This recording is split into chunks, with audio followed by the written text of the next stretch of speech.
maybe one day I'll have all day to make one video, and it'll be like a vlog where I'm like, you know what? Let me take the charger out and we'll meet up with so and so, right? Put the rocks down. But until then,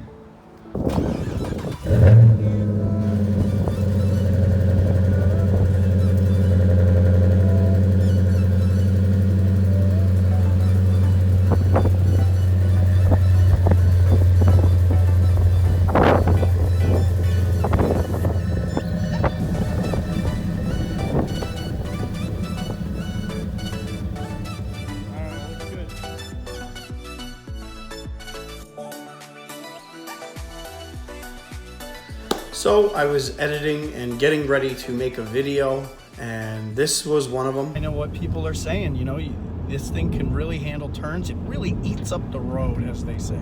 You know what I mean? Mm-hmm. So we're gonna drop it into a lower gear. You hear that engine revving up, revving up.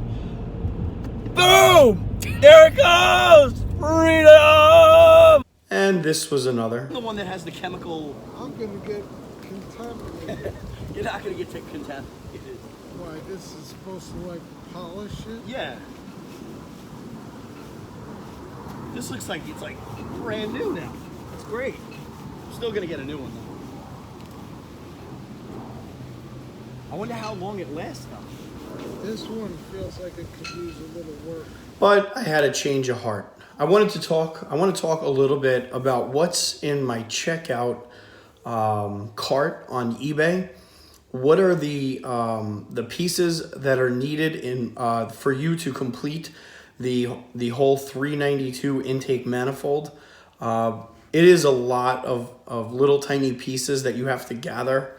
I have pretty much the bulk of it, and I purchased the 392 intake manifold off of a gentleman on Instagram called Hellscat. His Instagram handle is here. But there are other pieces that you need in addition to the intake manifold. If you choose to go down this route, it's a little bit different than if you were to get an Edelbrock or a 6.1. Those are direct replacements. You don't even need to upgrade your intake, your cold air intake or your stock intake. With the 392 intake manifold, everything needs to get changed. So before going too far into the video, I just want you to know that I am in the ballpark now of around $900, okay? In maybe a little bit less, but it's gonna ballpark probably be around $1,000 to purchase all the materials, purchase everything ready to go. And I'm not going to have anybody install it. I'm gonna install it myself with a friend. And they've done it before, and there's some wiring involved and everything. So here's the actual intake. Many of you guys have seen it already, and we're going to take a look at the eBay cart that I have and what some of the other pieces that are missing from this. This way, everybody that's looking into it can kind of understand what are the pieces that need to go with it. So let's take a look at the cart. So right here, I have 3 items that are in the cart. You have the wiring harness, the MSD ignition digital. So this is the what makes it where it goes from the short to the long runners. And that's ultimately that's one of the most important parts, because the whole point of a 392 intake manifold is that I'm going to see increases throughout the entire curve, horsepower and torque wise, because of those active runners. And then you have painless performance, another wiring kit. So, I mean, I'm not really too familiar with wiring and everything. So the gentleman that is helping me, my buddy, he is pretty efficient at this stuff. So I am going to do this with him, and that's that. In addition to the eBay list, I forgot all about this, but you're going to want this automotive connective socket I mean, I'm not an expert here. I have no clue what the hell this thing is. But it is part of the list. It's fairly cheap. And yeah, I'm going to have a detailed installation video. So this is really just to show off the parts and everything. And, you know, how much everything is running me at this point. And that is kind of where we stand at the moment. Really where the holdup is the intake, the cold air intake.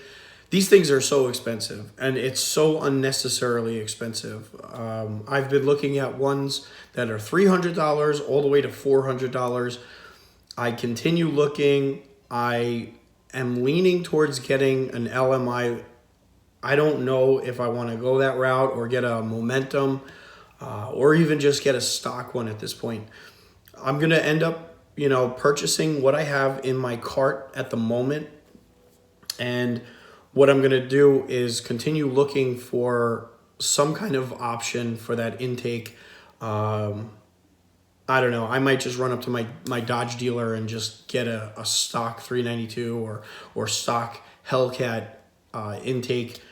It kind of burns me to spend that kind of money on an intake, you know, because I know that, you know, it is what it is. But that's kind of really the stopping point at this juncture.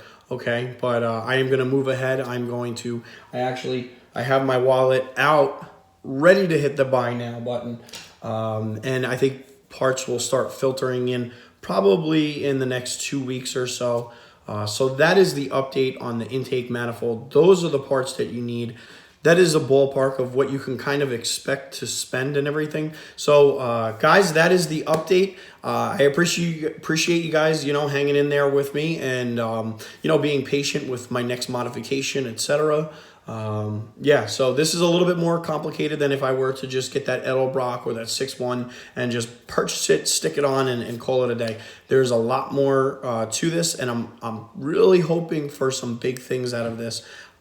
People that have done it in the past have said that it's well worth it, and so I'm gonna go by what they're telling me, kind of a thing. And yeah, we'll see. After this, I think I'm gonna jump on the dyno, and then we'll see what the cam, the intake, the retune, everything where it sits at the moment. You know. So, all right, guys, have a lovely evening. If you haven't hit the subscribe button, definitely do it. I'm starting to feel better, so the videos are going to start rolling back on a daily basis, or at least I'm going to try to. So I appreciate all the support. You guys are awesome. Make sure you like the video. And if you want to have a conversation, drop a comment. All right, I'm out.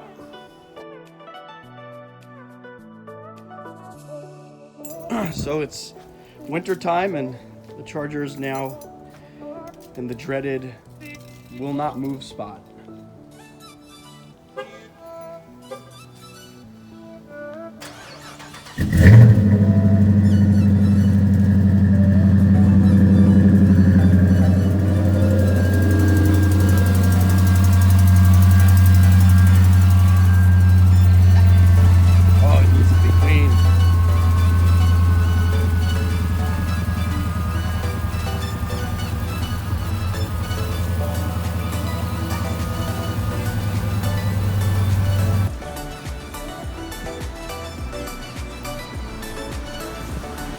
Woo!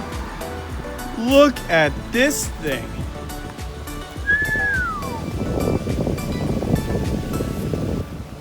You never see a car this fast. Oh, we definitely got to take it for a spin.